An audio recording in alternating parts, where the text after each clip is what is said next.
Good morning. Today I am out at Tamanawas Falls. This is in Mount Hood. Got a lot of snow, a lot of ice. Had to put my cleats on, my spikes on my shoes. I'll show you those because this hike is not possible in the wintertime without it, because the ground is literally just one big sheet of ice from the rain and the snow falling, melting, and then freezing again.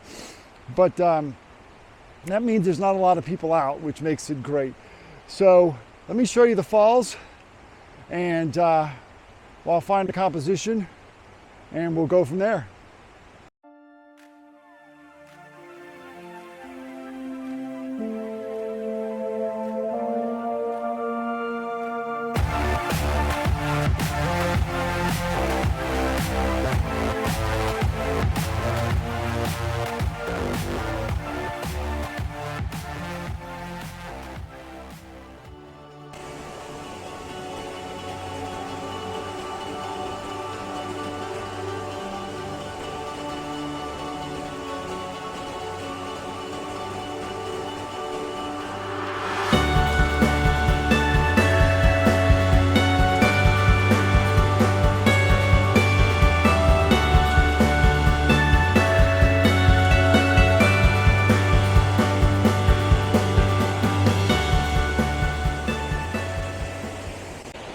So these are the spikes on my shoes, and they basically just, slip on with this elastic, this rubber, and it gives you a lot of traction, just an amazing amount of traction when you're dealing with conditions like we're in today.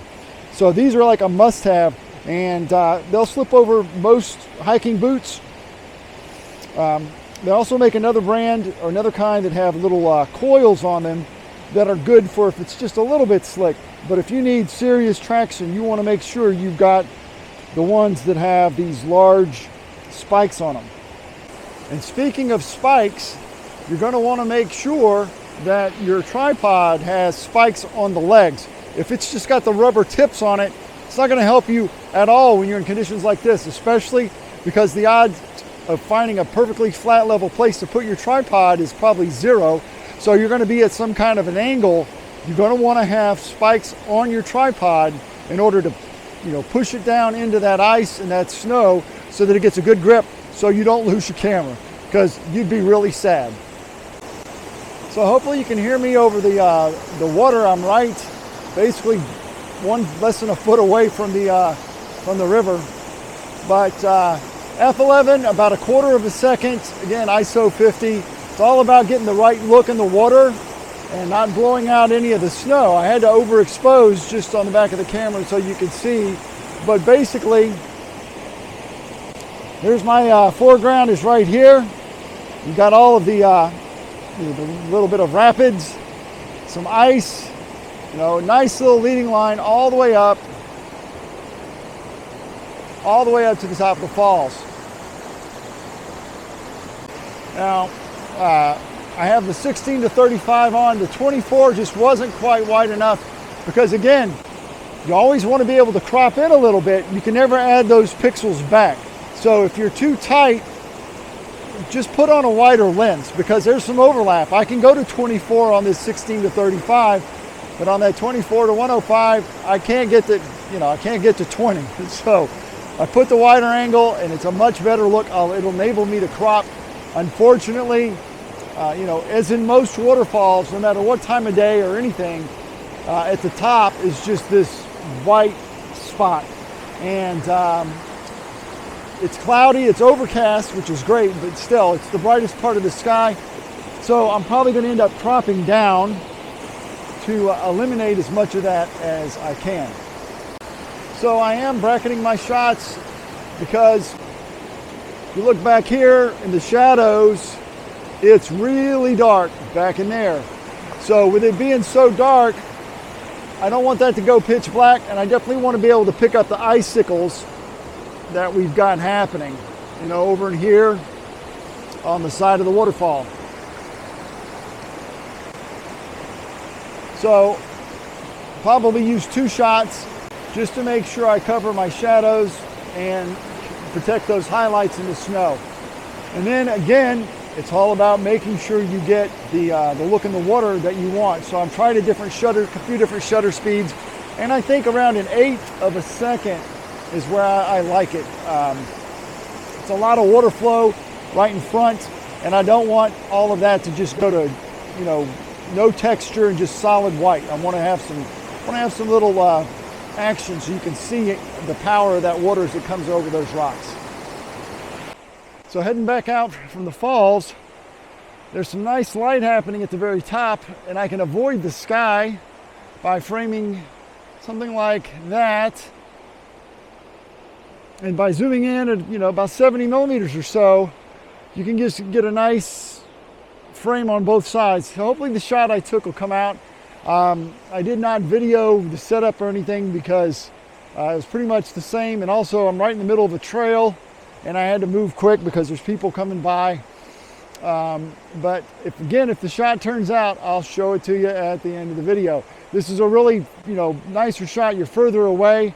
There is a nice little evergreen over here that I like, kind of framing the right hand side of the falls, and you can really see the icicles up at the top, which just gives it a nice look. I really like the icicles on either side of the falls. So it's going to start walking back. There's a couple places that I noticed that I've seen before that I might stop and grab a couple of shots. It depends on how accessible it is, and if it starts to work. If it does, I'll share it with you. So I might have found my favorite shot, maybe even more than the waterfall. Let me show you. It's I've been working the composition for about 15 minutes or so, and I couldn't quite get it like I wanted, and then I think I've nailed it. I think it's going to be pretty sweet. Let me show you what I'm looking at. So I'm going to zoom in. Hang on. So that's it. Those icicles and that frozen log with the water behind it I think it's just gorgeous. I love the way those icicles are really big, and I was trying all types of different compositions, trying to find something, because what I was doing is I was including a lot of this, and this is not that interesting. It's just a lot of white, especially even when I kept making the shutter speed faster and faster and faster, and I'd get some texture, but it would draw the eye away from the thing that I liked the most, which was the icicles on that log. And I started up higher, and now my camera is probably a foot and a half off the water. And then, as I continued trying different things, I really I went ahead and I did a really long exposure, thinking that I wouldn't like it because the water in the background would be too blurred.